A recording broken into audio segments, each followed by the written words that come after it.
জয় শ্রীহরি শ্রী বিষ্ণু নারায়ণ।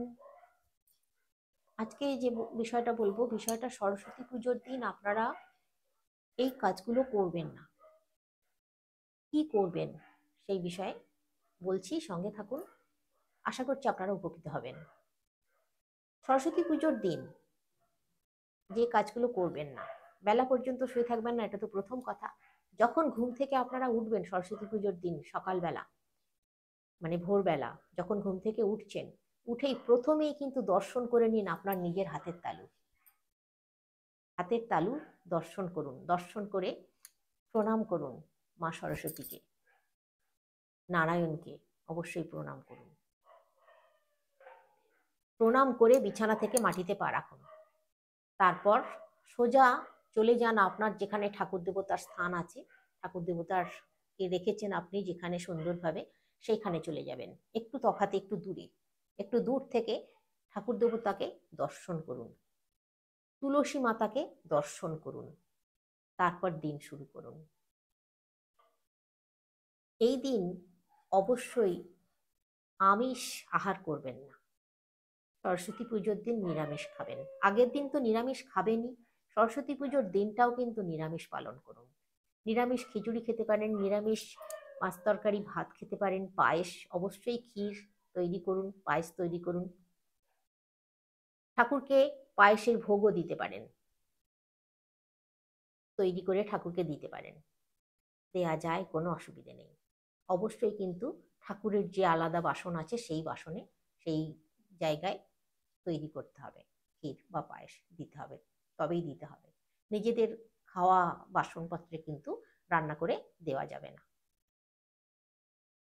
ঠাকুরকে আপনারা যখন পুজো করবেন বা অঞ্জলি দেবেন, তখন তার আগে ঠাকুরের সামনে অবশ্যই বসুন আসন পেতে বসে জোড় হাত করে মা সরস্বতীকে জানান আপনার মনের কথা। আপনাকে বিদ্যা দেবে, বুদ্ধি দেবে, আপনাকে ধন দৌলত সমস্ত কিছু দেবে, আপনাকে সুখে রাখবে, ভালো রাখবে, সুস্থ রাখবে। ঠাকুরকে জোড়হাত করে জানান যে মা, আসছে বছর তুমি আবার আসবে, সারা বছর যেন তুমি ভালো রেখো, সুস্থ রেখো।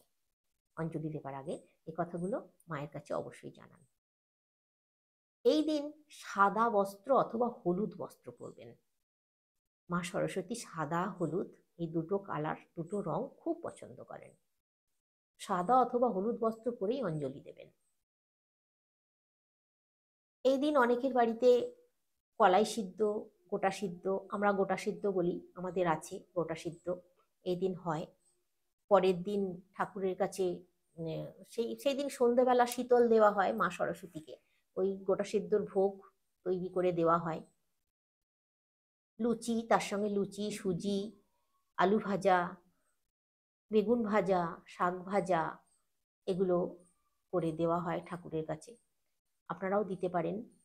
আমাদের বাড়িতে আমাদের হয়, মায়ের কাছে ভোগ হিসেবে আমরা দিই। মানে ঠাকুর মা বাড়িতে তুললে তবেই করা হয়, না হলে এমনি ঠাকুরকে দেওয়া হয় না, কিন্তু তৈরি করা হয়। ঠাকুর যদি বাড়িতে আনা হয়, আর কি আমি যে কথাটা বলতে চাইছি, মা সরস্বতীকে যদি আনা হয় বাড়িতে, তাহলে অবশ্যই কিন্তু সন্ধ্যাবেলায় এই ভোগটা দিতে হবে। শীতল দেওয়ার সময় গোটা সিদ্ধ অবশ্যই করতে হবে।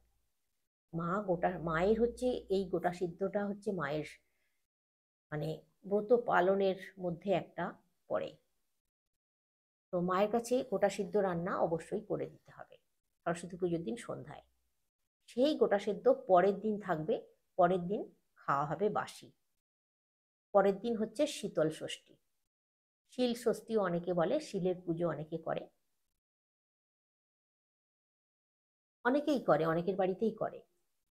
পরের দিন শীতল ষষ্ঠী অনেকেই পালন করে, আমাদের হয় বাড়িতে শীতল ষষ্ঠী পালন করা হয়।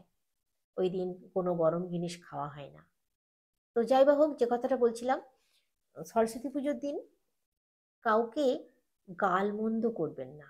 কারোর সঙ্গে ঝগড়া করবেন না, কাউকে কটু কথা বলবেন না। বাগদেবী মা সরস্বতী অসন্তুষ্ট হবেন তাহলে আপনার উপরে, আপনি সারা বছর তাহলে ভালো থাকতে পারবেন না। বাগদেবী এতটাই অসন্তুষ্ট হবেন। মা সরস্বতী আমাদের মুখে এই যে বাক্য, এটা হচ্ছে মা সরস্বতীর দেওয়া। আমরা এই যে বিদ্যা বুদ্ধি আমাদের কোথা থেকে আসছে, এটা সবই কিন্তু মা সরস্বতীর দান। তাই বলছি এই দিনটা অবশ্যই এই জিনিসগুলো পালন করবেন, সকলের সঙ্গে মিলেমিশে থাকবেন। যদি বাড়িতে পুজো করেন অবশ্যই সকলকে প্রসাদ খাওয়াবেন, নিজেরাও প্রসাদ খাবেন, নিজেরা প্রসাদ গ্রহণ করবেন। অবশ্যই প্রসাদে কিন্তু কুল মা সরস্বতীকে নিবেদন করবেন, তারপর নিজেরা কুল খাবেন। সরস্বতী পুজোর আগে কিন্তু কুল খেতে নেই, আমার আগে ভিডিওতে দেওয়া আছে, আপনারা চাইলে দেখে নিতে পারেন।